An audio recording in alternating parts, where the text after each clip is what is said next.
بسم اللہ والسلام علی رسول اللہ وصلی اللہ نبی المی۔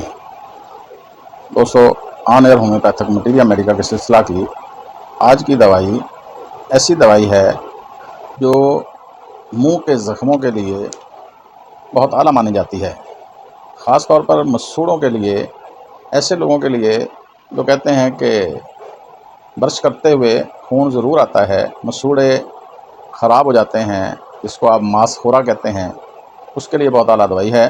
مسوڑوں سے اخراج خون کو روکنے والی بہت اعلیٰ دوائی ہے۔ ویسے یہ دوائی سوزاک کے لیے مشہور ہے، ایسا سوزاک جس میں مرد و خواتین ٹانگیں چوڑی کر کے چلنے پر مجبور ہوتے ہیں، اعلیٰ تناسل کو ٹچ کرنا انتہائی پینفل ہوتا ہے، حتیٰ کہ کپڑا ٹچ کرنا بھی برداشت نہیں ہوتا۔ پینس سے بدبودار مواد خارج ہوا کرتا ہے جو پیپ نما ہوتا ہے، یا خالص پیپ بھی خارج ہو سکتی ہے۔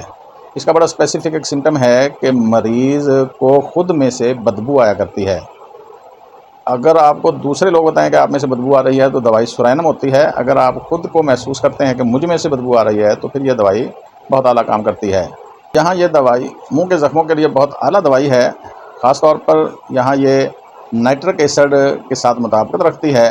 نائٹرک ایسڈ اور اس میں بہت زیادہ مماثلت پائی جاتی ہے منہ کے زخموں کے حوالے سے، خاص طور پر جو سفید رنگ کے لوگ، خوبصورت لوگ ہوں تو وہ اس دوائی کے ہوتے ہیں، اور اگر تھوڑے سانولے بلیکش قسم کے لوگ ہوں گے تو وہ نائٹرکم ایسڈ کے لوگ ہوتے ہیں۔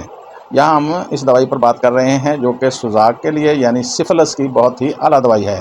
جیسے میں ابھی عرض کر رہا تھا، یہ دانے پینس کے اندر بھی بن سکتے ہیں، اور ریکٹم پر بھی دانہ بن جائے تو ادھر بھی یہ کام کرنے والی دوائی ہے، یعنی اعلیٰ تناسل کی امراض پر کام کرنے والی دوائی ہے۔ بچے کے سوتے ہوئے یا بڑوں کے بھی منہ سے رال بہتی ہے، منہ میں تھوک بہت زیادہ جمع ہو جاتا ہے، یعنی عام طور پر یہ ایسے لوگوں کی بھی دوائی ہے جو بار بار تھوکتے پھرتے ہیں۔ اب ہم کتابی نقطہ نظر سے اس کو تھوڑا سا ایکسپلین کرتے ہیں۔ لرزہ، کمزوری، پسینہ جس سے سکون نہ ملے، تھوڑا سا کام کاج کرنے میں، تھوڑا سا یعنی ورزش ایکسرسائز کرنے میں پسینہ آ جاتا ہے لیکن اس سے جسم کھلتا نہیں ہے۔ بدبو اور پیپ کا آنا اس کی خاص علامت ہے۔ رات کو علامات میں زیادتی ہونا بھی اس کی خاص علامت ہے۔ اکثر رات کو مریض پریشان ہوتے ہیں، بستر کی گرمی سے علامات بڑھتی ہیں، خاص طور پر خارش کے حوالے سے۔ یہ ایسی دوائی ہے جس میں منہ تر ہوتا ہے اور پھر بھی پیاس لگا کرتی ہے۔ یہ ایسے مریضوں کی دوائی ہے جو اپنی تردید برداشت نہیں کرتے، حتیٰ کہ تردید کرنے والے کو یا اپنے مخالف کو قتل کر دینا چاہتا ہے۔ آنکھ کی ہر طرح کی سوزش پر بہت ہی اعلیٰ کام کرنے والی دوائی ہے، خاص طور پر ویلڈنگ کا کام کرنے والے لوگ، اگر ان کی آنکھوں میں وہ کہتے ہیں کہ لائٹ پڑ گئی ہے، یعنی ویلڈنگ کا جو چمکدار شرارہ سا ہوتا ہے، الیکٹرک ویلڈنگ کی بات ہو رہی ہے، اس کی چمکدار روشنی سے آنکھیں اکثر خراب ہو جاتی ہیں، تو اس کے لیے یہ لاجواب دوائی ہے۔ آنکھوں کی درد، جلن، ڈنک لگنے کا احساس اس میں پایا جاتا ہے اور اس کو یہ ٹھیک کرتی ہے۔ جیسے میں نے شروع میں عرض کیا ہے کہ یہ مسوڑوں کے درد کی، مسوڑوں کے امراض کی بہت اعلیٰ دوائی ہے، تو پائوریا پر کام کرنے والی بہت ہی اعلیٰ دوائی ہے۔ ایسی کھانسی جو دائیں کروٹ لیٹنے سے زیادہ ہو جائے، ایسی کھانسی پر کام کرتی ہے جو دائیں کروٹ زیادہ ہو جاتی ہے۔ سوزاک کی جوڑوں کے دردوں کی بہت اعلیٰ دوائی ہے۔ جلد عام طور پر گرم رہا کرتی ہے۔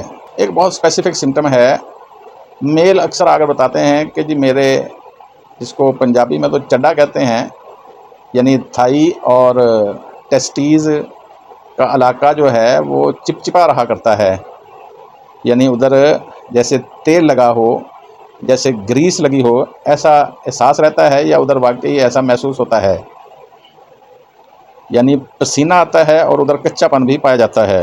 پسینہ عام طور پر چپچپا گاڑھا سا ہوتا ہے، ایسا پسینہ جو خارش بھی پیدا کرے، اور ایسی خارش جو بستر کی گرمی سے بڑھ جائے، اس دوائی کی خاص علامت ہے۔ یہ ایسے فالج کی دوائی ہے جس میں پٹھوں کو جھٹکے لگا کرتے ہیں۔ جھٹکے لگنے والا فالج، جس فالج میں جھٹکے محسوس ہوں، اس کے لیے بہت اعلیٰ دوائی ہے۔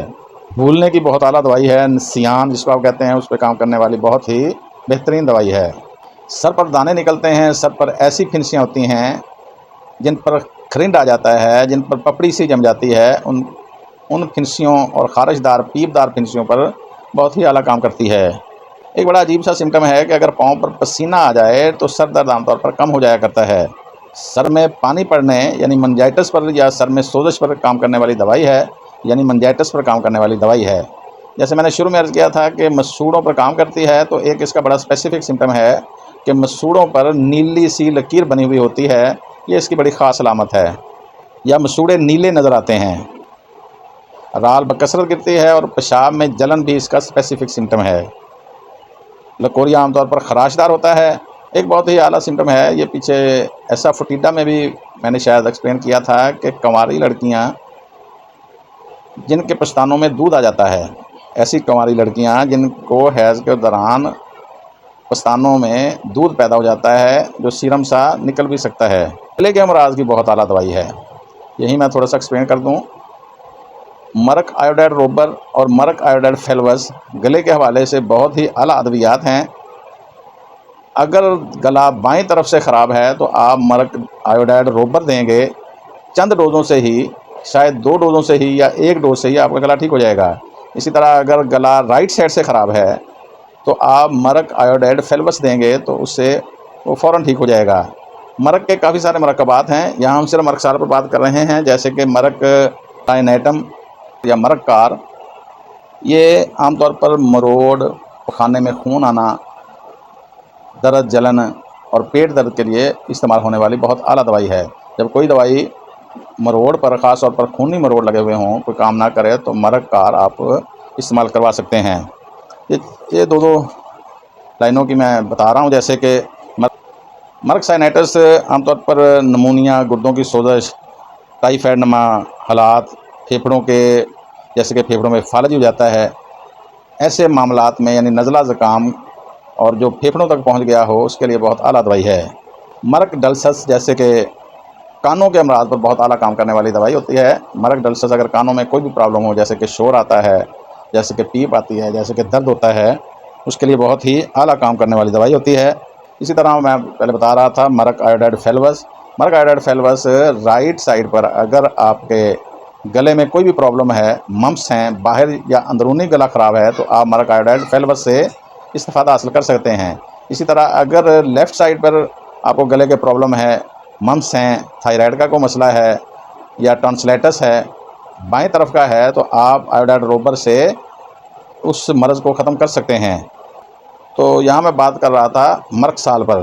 گلے کے امراض پر مرک سال بہت ہی اعلیٰ کام کرتی ہے، اور اس کی اسپیسیفک علامت ہے، اس کا کی سمٹم ہے کہ گلے میں جلندار رطوبت کا اخراج ہو رہا ہوتا ہے، یعنی گلے میں کھٹی بدبودار جلندار کیرا گرے تو ادھر یہ کام کرتی ہے۔ یہاں یہ آرسینکم آیوڈائڈ سے مطابقت کرتی ہے، گلے کے لیے بہت ہی اعلیٰ دوائی ہے۔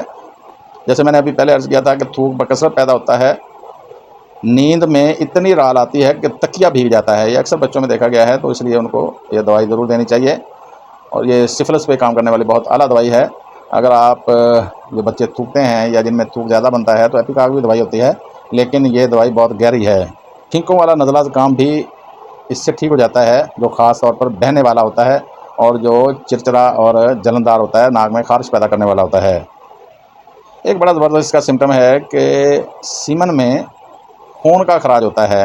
عام طور پر نوجوان نسل بھی اگر کوئی آ کر آپ کو کہے کہ جی ڈاکٹر صاحب ایسے ہوتا ہے کہ مجھے اطلام ہوتا ہے تو اس میں خون شامل ہوتا ہے، تو اس کے لیے یہ بہت اعلیٰ دوائی ہے، کیونکہ یہ پینس کے اندرونی زخموں کی دوائی ہے، سوزاک کی دوائی ہے، تو اس پہ یہ بہت ہی اعلیٰ کام کرتی ہے۔ اگر زبان خشک ہو، منہ خشک ہو، تو یہ دوائی بالکل بھی کام نہیں کرتی، اور یہ دوائی ہوتی نہیں ہے اس مریض کی۔ اس کا مریض عام طور پر منہ میں پانی لیے بھرا پھر رہا ہوتا ہے، منہ میں پانی ہوتا ہے، منہ میں رال ہوتی ہے، منہ خشک کبھی نہیں ہوتا۔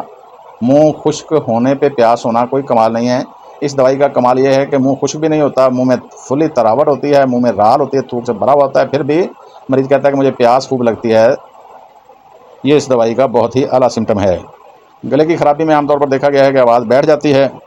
ٹھنڈے پھوڑوں کی بہت اعلیٰ دوائی ہے، یہ بہت بڑی اسپیسیفک سمٹم ہے۔ ٹھنڈے پھوڑے مطلب کہ ان کو گرم کرنے سے، گرم پلٹس سے ان کو سکون ملا کرتا ہے، ادھر یہ کام کرنے والی بہت اعلیٰ دوائی ہے۔ میری مراد ہے مرک سال سے، میں مرک سال پر بات کر رہا تھا، جو بہت ہی گہری دوائی ہے۔ جتنا بھی اس کے بارے میں بیان کر لوں، کچھ نہ کچھ اس کا پھر بھی سمٹم رہ ہی گیا ہوگا، یہ بڑی دوائیوں میں اس کا نام آتا ہے۔ تو مرگ سال پر بات کر رہا تھا۔ والسلام۔